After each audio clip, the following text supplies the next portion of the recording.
wadani maxay kula tahay halka Soomaaliya afar inu safadaan waradna midnimada Soomaaliya waa muqaddas adna maxay kula tahay no waranagu horanu goone aqoonsi baan doonayna adna habartayni ninkii arooso adeerkayna leewaaye waradna maxay kula tahay dawlad dhexe oo sal adag oo adna yaa minay xamar xisaab ku jirin waxaan dhihi karaahe adna maxay kula tahay boowe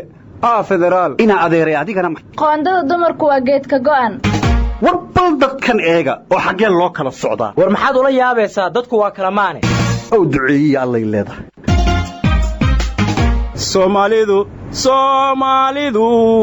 Soomaalidu kaadeed aragtay ka baxday kuftay dhacday jabtay oo kabatay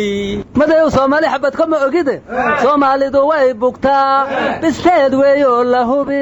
inuu cudur baan helay dhanta laga gartaa war aanad Abdullaw inuu Soomaali ka warga wakiin sheegay oo dhagansoy sideen wax idin dhaxna haddaan hadal idin dhexeen maxaad dhimanoo sugtaan darbaaxsha miyaa rabtaa sidee weh waraado dhari qori jirma hadda noo dhaaranaysaa mundulanki dhis yaa kuwiinga dheega jiri wariya dherigi lanka qoraay mayba kuwiina lanki burjukooysa qori waan ada naftaw war waxaad siyaasadda ku meeraysataanba maanta ma idinkaas ku dhacay waxaan maqli jiray laba isjecel wax isugu dar ayakaaba isdili doone war kala guurka haddii la soo gaaro rag ishayn maayo laba shalay heshiis aheed oo maanta is eedaynaad arkaysaa waa kala guurkii waa kala hufkii iyo kala haadintii ay maanta joogtaa war ma haysiine allah u naxariista maydka xasan abshir faarax madax badan oon muddo is arkina ku kurmay jinaasadiisa tayahe mugay maydka arkeen miis cafiyeenhe faataxaday u mareen horaa waxaa loo yidhi godka dhacdiisa waa godan yahay geedku mayaalo nin guuligiisu gargaaro waa gudbaa marka allah u naxariisto war madaxweynayaashii hore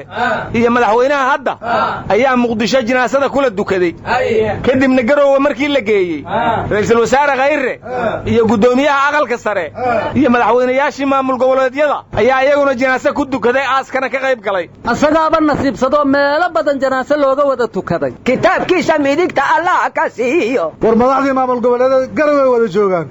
dhuusa mareebna waa u soo gadoomin rabaan madaxda dawladda oo ra'iisul wasaare ugu horeeya madaxweynuhu tagi doono waa isugu tagi doonaan gudoomiyihii guddiga doorashooyinkuna dhuusa mareebay ka degtay marka waxaan la yaabanahay kooxda baarlamaanka oo la kacaamiyey iyo gudoomiye maxamed mursal xagee wax u wadaan aryaada xaadis u wareerihaysin badhan u badi ma maqlina miya war bahasha ma fahamtaane raacda reebaa la yidhaah war ma haysiine dawladdii laba tiim ay noqotay ma jambiyoonkii fiinaal noqday tiim waxaa hogaaminaya madaxweyne farmaajo waxaana ka mid ah gudoomiye maxamed mursal gudoomiye ku-xigeenka cabdiweli muudey iyo gudoomiye ku-xigeenka labaad ee aqalka sare mawliid guhaad tiimka kalena waxaa hogaaminaya ra'iisul wasaare Khayre waxaana ka mid ah gudoomiyaha aqalka sare cabdi xaashi gudoomiye ku-xigeenka abshir buqaari iyo gudoomiye ku-xigeenka labaad ee golaha shacabka mahad cawad marka labadaas tiim ayay kubaddu dhex taallaa waa cayaar adag arbito iyo calan walayaal badan ay u baahan tahay horaa waxaa loo yidhi ilma adeer isku uur ahee ma iideysa karaan ilma adeer ee isku uur ahee ma iideysa karaan aryaadhaha labada kooxood waxaa adkaa doonaa la yidhi ciddii madaxda maamul goboleedyada garab ka hesha araaneel Abdullaw kubadda ad i madoo waaye xoogii wadaniyiintana roogaana dheelan fududaysatoy war mabaadiida la isku haya waxaa la yidhi doorasho dadban oo wakhtigeedii ku dhacda iyo doorasho qof iyo cod oo wakhti dheeraysi u baahan weeyaa la yidhi marka teebaa la qaataayoo habboon lanku ahta ka hor maylaray maday gasaarada maanyafuulka ku dareerta laari gasaara maanyafuulka ku dareerta ma inka dhawaray tang masaajidku kuntiile teegan armadeeyo mahmahya ku dheelaa tahay hadda ka hor nin waxa la yiri midaan dhulka taal iyo midaan kor loo hayo tee lagu ugu bireeya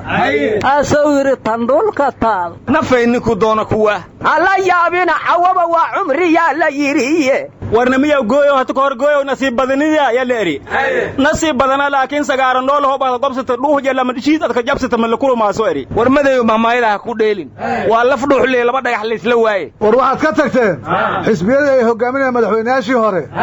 iyo ra'iisul wasaarayaashii hore iyo Cusubleey Cabdiraxmaan Cabdishakuur kuwaasi wa finaalkay fadhiyaan awal may tarabuunka kugu sugi lahaayeen wasaamilada siyaasaddu makaadka sii fadhiyaan kaambiyay sugooyina umalaha aryaadhaha kaambiya haddii la gaaro cayaartu way isbedeshaahoo boobaa bilowdee iska jira war milkiilihii ugu weynay saamilayda siyaasadda labada tiim ee dawladda u kala baxday kow ku biiray kollay baayaantan noqnoqod qadar waa badnaa soo noqnoqotaya ma naqbowda aan maqli jiray war nagnagashooda qadar isan argaasan laamiga afgooyoonay muqdisho iskiilaayaa la dhiso hay madayow sheekadaas kaambeenay ahayd doorashaana ka soo hormartay waradhaa waa ku waalateena waxaa la yidhi dabin laysu soohiyo silsilad laysu suro qoorta iyo seef af weyn iyo sakiin seedda kala goysa sidig lagama waayaa la yidhi hawl siyaasiya sideen wax idiin dhahnaa haddaan hadal idiin dhacayn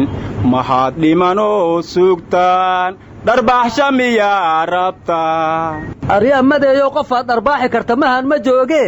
guddoomiyihii baarlamaanku wuxuu yidhi awoodda ugu sarraysee dalka waa ununka adiina dooga hore dooga dambe beeniye madeeyow hayla yaabin horaa waxaa loo yidhi hawaale adduun haadbahaad kiciyo hilaacba hilaac ka hoos yimid shimbirba shimbirkiisow la duulahaa la yidhi horaa waxaa loo yidhi daadbadaadkii ka weyn asla duulaa warnimayow ma la isla waayey mustaqbalkii farmaajaysnaa iyo horumarkii khayraysnaa war nabadiina nolol iyo hiigsi iyo horumar mid unbaa hari war doon lamanaaquuda wadda wilishe mal aragna war ammaano iyo adeeg miyaad dilowdeen aryaadhaha war ma haysiina mugdambo khadiijo maxamed diiriya libaax lama maaha ka maqli maysiin war shalay khadiijo waxay baarlamaanka ka tidhi haddii koox loo kala baxay annagana kutulo lagu badbaadinayo dowladnimadaan samaysanaynaa warnimayow xildhibaan dalxa oon u malaynayo kursigiisoo la wareejiyey inuu baraarugay wuxuu yidhi dawladdan aan ka tirsannahay waxay tahayba ma naqaan ma baarlamanteriyaana ma presidenshiyaala ma baraministeriniyaala ma federalizamba ma islaamigba ma soshiyalizamba ma cilmaaniba ma caloolla wareega wax ay tahay garan mayno shacabkana waxaan u sheegna garan mayno ana xildhibaan dalha mayba arafaday tartambaa lagu jiraaye iminkaba hurdowtos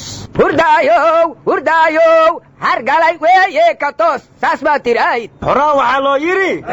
ninkii seel saciis dibiyey dhalaysaa cimrigaada oo raaga geel dhala ahaad ku tusaa aad ilowdaniyahow adoo amuurkuu samaati wax ku oomiyaad arkaysaa warnimayow cabdiraxmaan cabdishakuur wuxuu yidhi sharci ha lagu qoro ama heshiis siyaasadeed ha lagu gaaro mar haddii ay doorashadu tahay 4.5 waa doorasho dadban markayaan dadka lagu wareerin 4.5 qof iyo cod dadka loogu beer la hawsanayo xooga wadaniyiintu waxay dhaheen kursigaada meesha darabtaa lagu geynaya dadka joogaana ku dooranaya marka hadhow waxaad xildhibaan noqonaysaa adoo ciddi ku doorateeda aqoon ciddaad matashana aqoon marka soo hool fududayn maahan maxaa lagu diidayaa waa nimanyaw xoogaga wadaniyiintu ma ciyaal xaafadeeda wareedhaaya tiimamka siyaasaddaad ugu wareeriseen iyo dadka xilalka raadinaye tiimkii bulshada rayidka oo dhexdhexaadinta waday oo taliil shaata hogaaminayey waa kuwii dhuusamareeb tegey ma soo noqdeen horta mase weli waa jiraan isu jiidjiidkiise ma ku guulaysteen ilaa hadda warwar ma hayside tiimkaas shalay khayraa ballan ka qaaday wuxuuna yidhi aniga xaggay wax khilaafa kama imaanayo doorashaduna sidii soomaalida ay ku qanacsantay aan ku qabanaynaa horaa waxaa loo yidhi sii walba yuwaadoo saadirkee weynaa yuwaad warwar ma haysiina waxaa la yidhi garoonkii beledweyne waa la xihay dameerka diyaaradda soo ridana xabsigaa la dhigaa la yidhi dameerkana waxaa la filayaa maxkamad in la soo saaro runku sugahe warwar ma haysiine guddiga dameeraha oo shir jirayd qabtay arrintaas waa iska fogeeyeen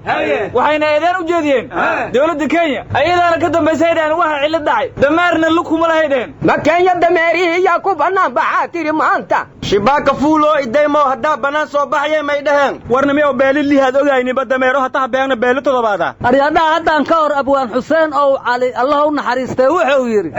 halacuurhoon caatagelin cududanaad yaab hadday cidiba leedaha cawaad barida mooyaane dameer caad lahoo waxa karoonkaaga ciyaqaarka waxaan maqli jiray ditoor minaa dabiib taqaan dameera dalqa iiga taalo warnamay anu maalmahan dhacaraan bistay laaha maxkamadii la soo saaray Saciid Birq Maxamed ninkii la lahaa oo waday baabuurkii ku qarxay wadada aeroboorka waxa la yiri xabsi daa'ina lagu xukumay war ninkaas professor Birq ay muulu dhash marka waxaan la yaabanahay qaraxa baabuurka dadka ku dhintay dadka sii badan inuu halaagana wuu rabay waana qirtay maxay tahay sababta loo haysanayo shuuta say wax ka noqdeen maxil dhibaanaa soo wacay mas'ambaaraynta beesha caalamka ku badatay war gudoomiye shuuta goobta walban eedayto meere idira fa'aanka goobta maxkamadda hangnaga to eray meelisa birtada deeytima lankadad madilne suutaan la yaabe racfaankiisu badana war maxkamaddii wariye gurbiye la soo saaray gudoomiyaheedii wuxuu xukumay cidda dacwada u qabtay in la keeno war aweyshi cabdullaahi gudoomiyihii hore oo maxkamadda gobolka banaadir markuu yidhi cabdiraxmaan cabdishakuur dembi male ayaa xilka laga qaadee gudoomiyaha hadeer muusa ka baqaynin in xilka laga qaado aryadaha idinka ma waadan ka cabsayna in maxkamad laydin soo saaro maxaa afaarahaas idin geliya war rafaanan ka qaadanayna markaana war annagaaba maxkamada wariha intuu habsigaysan garaacsan maalin walba uroo jiraan